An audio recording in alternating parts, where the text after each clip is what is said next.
Well, hi, everyone. This is Lance Edwards, and welcome to our As It Should Be podcast. And we've got an extra special guest for us today. We had the book launch, and the book went to #1 with your help. And, of course, a big part of that, the major component of that was we want to use the proceeds to benefit the Intrepid Fallen Heroes Fund. And you guys knocked it out of the park. We were able to send a nice check to them, and they're doing such great work. I wanted to get an opportunity for you to learn more about the great work they're doing. So we have a really great privilege today. We have Mr. David Winters, who's president of Intrepid Fallen Heroes Fund, as we talking to us about all the great work they're doing. And I think you're going to be blown away, and you're going to want to help even more. So David, welcome to As It Should Be. Lance, thank you very much. I appreciate you giving me the opportunity. I appreciate the help you've been giving us. It's tremendous.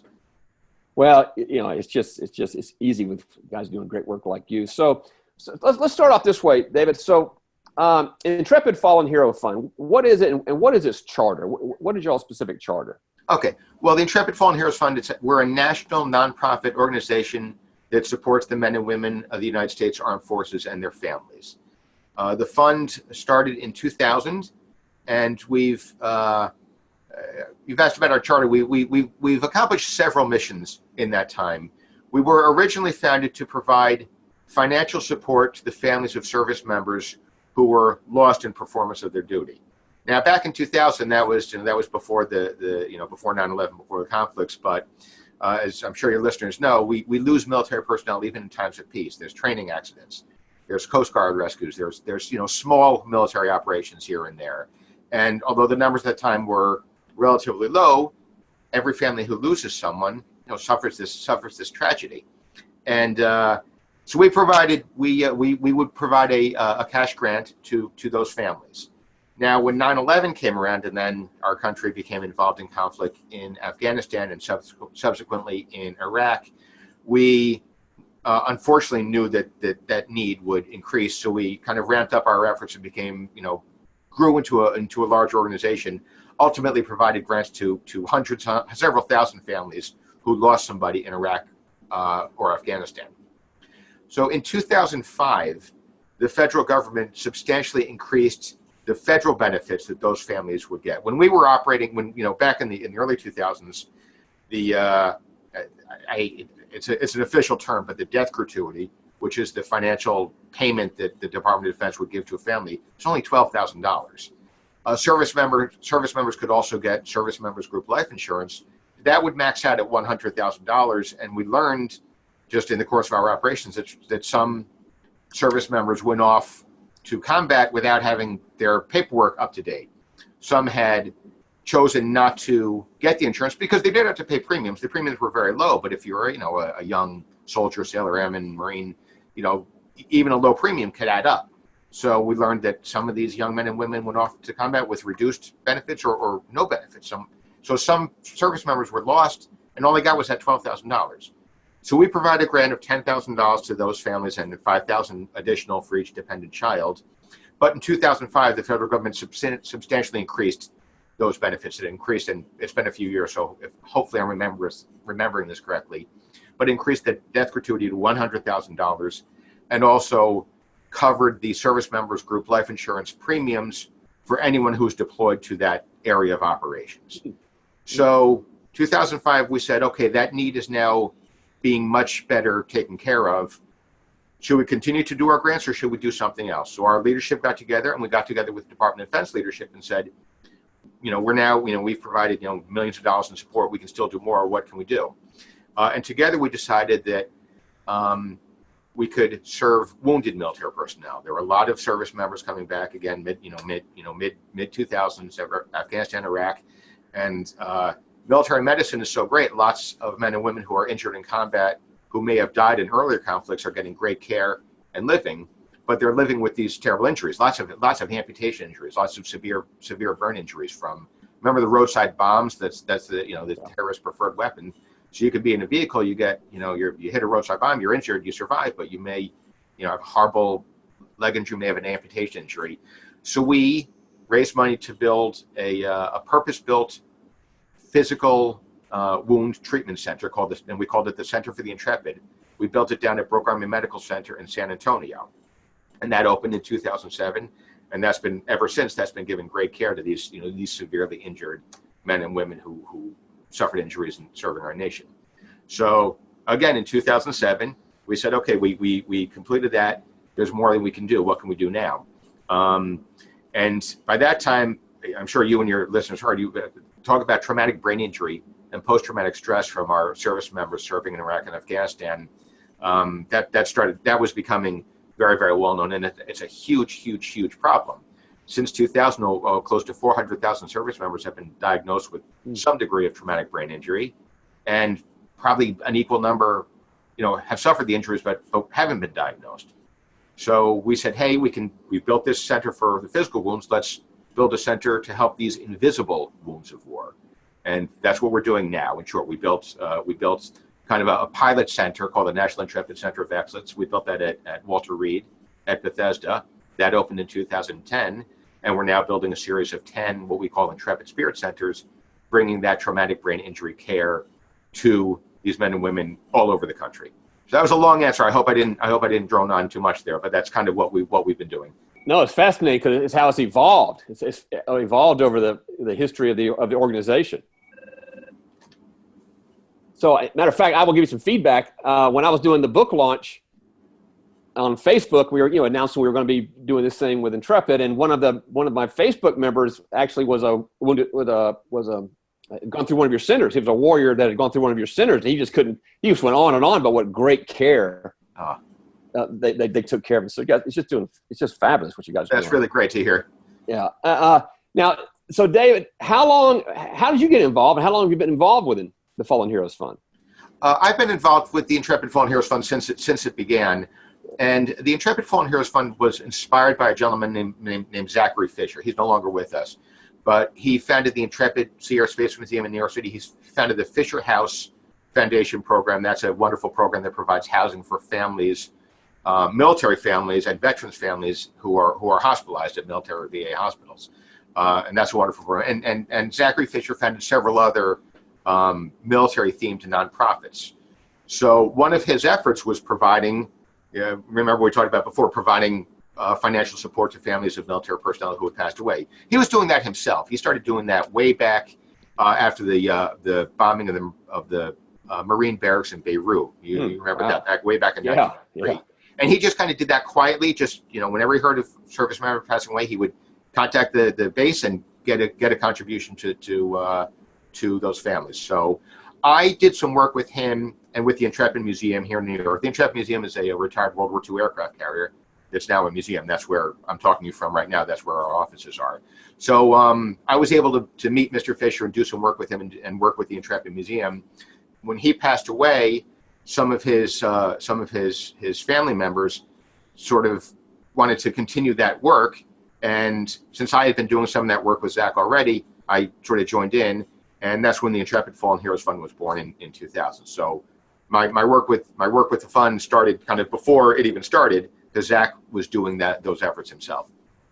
Well, I didn't realize the connection. So you got the connection with the Fisher House organization and Mr. Fisher, and Intrepid is actually for the USS Intrepid. They're actually their office is on the aircraft carrier. Correct. Yes. I had no idea. And that's where we got our name, right? Awesome. All right. So. What a great office. So, well, one of the fabulous things that really attracted me to the Intrepid Fallen Heroes Fund is that 100% of the donations go to serve and benefit the vets. And so you got to talk about how's that even possible? I know the answer, but I want everyone to know, how is that possible that every dollar going in goes to serve the vets? It's possible for two basic reasons. One is that our board of directors very generously, personally underwrite our operating costs. And part two is that we're a national nonprofit, but we work very hard to keep our operating costs at a minimum. So those two factors, but it really is, it's the generosity of our chairman and our board of directors who say, hey, we'll cover the costs. I'm not saying we don't have administrative costs, we do, but they're covered. And exactly what you said, that way, if you send in $1 to the Intrepid Fallen Heroes Fund, $1 will go to building these centers to provide traumatic brain injury and post-traumatic stress treatment for military personnel. I imagine you guys must be very unique in that regard. There can't, if anyone else, you can't be very many that are doing the same thing, are there, David? Yeah, I can't claim universal knowledge on that, but I've never heard of any other organization that does that, at least to my knowledge. I mean, I have not either. Wow, that's just fabulous. That's fabulous. So, all right, so you were talking about some of the projects you've done, and we were talking earlier before we get started with the groundbreaking. So what's in the works? What's coming up? What's in the pipeline, so to speak, with the Intrepid Fallen Heroes Fund? So we're far down the road of our program to build 10 what we call Intrepid Spirit Centers. We build these centers at military bases around the country, and they again provide this latest extremely effective traumatic brain injury and post-traumatic stress care to military personnel. So again, we're building a series of 10 of these. 7 of them are already open and operating at military bases around the country, and we have 3 more to go. We're going to break ground in a couple weeks at our 8th center, which will be at Eglin Air Force Base in Florida. That'll be our first center at an Air Force base, so that's exciting. Mm-hmm. We have 2 centers at Marine Corps bases. The rest are at Army bases. So, and then we have 2 more to go. After that, we'll build one at Fort Carson in Colorado, and the final one at Fort Bliss in Texas. So we're about 3/4 of the way there, but we still got to get to the finish line. We still got to raise the rest of the money and get these other 3 centers built. Well, I think it's a very, I don't think anything happens for a reason, but I think it's a great coincidence that the book Tales of Old Florida happens to be coming out when you got a center going. Absolutely. So with a center, how many veterans can a center serve? What's the size of it? How many are they serving? Okay. Well, each center is about 25,000 square feet. Okay, so it's a good size facility, and it really the numbers of patients served kind of depends on the base and the patient population. These are all active duty military personnel being served. These facilities are built at military bases, and but shorthand, maybe that 1,000, 1,200, as many as that can be served each year. So when all 10 centers are open, we're really making a dent in that patient population, in that population of men and women who are suffering from these injuries. That's outstanding. All right, so we've got your target's 10. You've got 7 in operation, I think I heard, and you got 3. Right. So we got 3 in the works. You got a groundbreaking coming up at Eglin Air Force Base in Florida. So I know there'll be people here that want to help, and so how can someone help? How can someone contribute to the Intrepid Fallen Heroes Fund? Very easy. Our website is set up to take donations, and our website is fallenheroesfund.org. And we're also on social media. We're on Facebook. We're on Instagram. We're on Twitter. So you can follow us on social media as well. And the other thing I'd ask your listeners to do, please come, please support this effort, but also please spread the word. Tell family, tell friends, because we don't have a huge advertising budget. So we depend on word of mouth. We depend on wonderful opportunities like you're giving us today, Lance. So please help spread the word. Traumatic brain injury, it doesn't cure itself. It doesn't just go away after time. If you have an injury, it has to be treated. So you may have suffered a traumatic brain injury, in 2004 in Iraq or Afghanistan or in training even. And if you don't have that injury taken care of, it can plague you the rest of your life. We haven't really gotten into this, but if you don't get these injuries treated, you can start having all sorts of cognitive problems, all sorts of problems, just managing your life, managing relationships. It can affect your memory. It can affect your concentration. Imagine you're a service member and you're having trouble concentrating. Well, you've got a job to do, right? It can cause family problems, because if you're having all these issues, it can be hard to interact with your family, with your friends. Can I take a second to tell the story? Please. I have a good friend. His name is Steve Taylor, a major in the United States Marine Corps. So he's an officer. He's a major. He's a leader of Marines, and he had several deployments to Iraq, and he suffered a traumatic brain injury, but he didn't know it. He wasn't diagnosed. So he started having these issues I was talking about, this concentration, issues and issues at work. And even when he was back stateside, he's still working. He goes in his office. He's got to lead Marines and train Marines. But people started saying, "Hey, Steve, what's going on? You're losing focus. I asked you to do this, and you didn't do it." And at home, and his wife was telling him, "Honey, something's going on." And his answer was, "You guys are all screwed up. I'm fine," because he had this injury, but he didn't realize it. If you have a shrapnel wound or a bullet wound in your arm, all right, hey, I can see that injury. All right, you bandage it. If there's a broken bone, you set it. You do therapy, and you're taking care of it. But brain injury, you can't just look at your own brain and see, oh, here, this part's black and blue. So Steve, one day, he found himself screaming at his wife over a pizza topping. And out of the corner of his eye, he saw his little 3-year-old son cowering in the corner because daddy was yelling so violently at mommy over something so stupid. And that event kind of triggered something. Steve said, hey, maybe something is wrong. And he went and got help, and he was treated at one of our centers. But so many service members don't have that moment of realization. They just go through the rest of their lives maybe with those problems. And if those problems aren't treated, you can get, discharged, maybe dishonorably discharged from the military. You can get into problems. If you can't work in the military, it's hard to get a job at home. Families fall apart. Can you imagine just you go and serve your country, and the result is you lose your family? That's the most horrible thing I can think of. So what we're doing is we're providing help for people like Steve, thousands of service members like Steve who need that care and now can get it. It's hit home with us, and so it's a problem. And the fact that you guys are addressing it with our active military, that's why I was so happy to discover you and to hear about it. And now you're from my eyes, stuff I didn't realize as well, as you're doing. And so everyone, here's what I want you to do. So we got 2 things I want to ask you to do. Number 1, you're going to go to fallenheroesfund.org, and I'll put this on the show notes as well, so everyone has access to it. And you're going to make a donation. You're going to help out, our heroes, the Fallen Heroes Fund. And secondly, the thing I'm going to ask you to do, David said they could use more awareness, spread the word.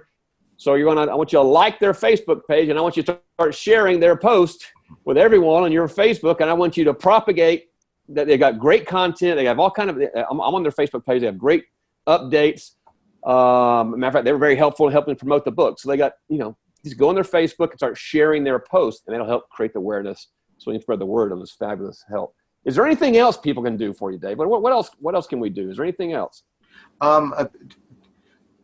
The conflicts in Iraq and Afghanistan aren't front page news anymore. The degree of combat is not like what it was back, 5-10 years ago. We all used to see news about the war in the headlines every day. But that doesn't mean that our service members are not in danger. They are. We have, they're still in Afghanistan. They're still in Iraq, not in the numbers of the war, but they're still there. They're in Syria, and there are other, there's operations going on in Africa. So service members are still, even if it's not in the headlines, please remember that these men and women are still serving every day, and they're in danger every day. And God forbid that there's some other conflict, but the history of human civilization is conflict. So there's probably going to be some other conflict down the road, and they're going to be the ones who answer the call and go. So just please always remember those who are serving. If you know a service member, if you have a service member in your family, if you are a service member, accept our nation's thanks. If you're not a service member, please, whatever way you can, thank a service member or a veteran just by saying, hey, I appreciate your service. You're not forgotten. We're Americans. You're Americans. We love you for your service, and that our nation wouldn't be our nation could not be a nation without these brave men and women courageously serving. So the last thing I'll ask is just please remember those who serve and honor them any way you can. Yeah, absolutely. And, all right, so everyone, here's what we're going to do. So this is going to be on the show. We'll have the show notes for the podcast. So write this down, fallenheroesfund.org. That's where you're going to make your contribution. And I expect you to do that by the moment we finish here. I want you on that webpage taking care of this. And the second thing I want you to do while you're on your computer, go to their Facebook page. And I guess you just search Intrepid Fallen Heroes Fund, and you'll find it. Yep. And go to the Facebook, like it, and start sharing that, and get the awareness out. And as always, certainly honor our active military and our vets. David, I think you guys are doing a fabulous job. And you're getting, the maximum impact with the way that you're 100% goes to serve our active military, the way that, you're keeping your costs down, what your board does and what you're doing. I just really thank you. Just a fabulous, fabulous cause and a fabulous job you're doing. Well, I appreciate that. And again, as we said before, I do appreciate your help and your generosity. I got your book right here in my hands, and you were very kind to support us, out of your own pocket and with your own efforts. So I thank you for that, and I thank your listeners for just taking the time to hear and to stay with your podcast, which sounds like a lot of fun. So very good. Well, all right, everyone. So you got your instructions, you got your marching orders. Help out here, and it's been great having Mr. David Winters from Intrepid Fallen Heroes Fund. This is Lance Edwards with As It Should Be podcast. Until the next session, go live your life as it should be. Take care, everyone. Bye-bye.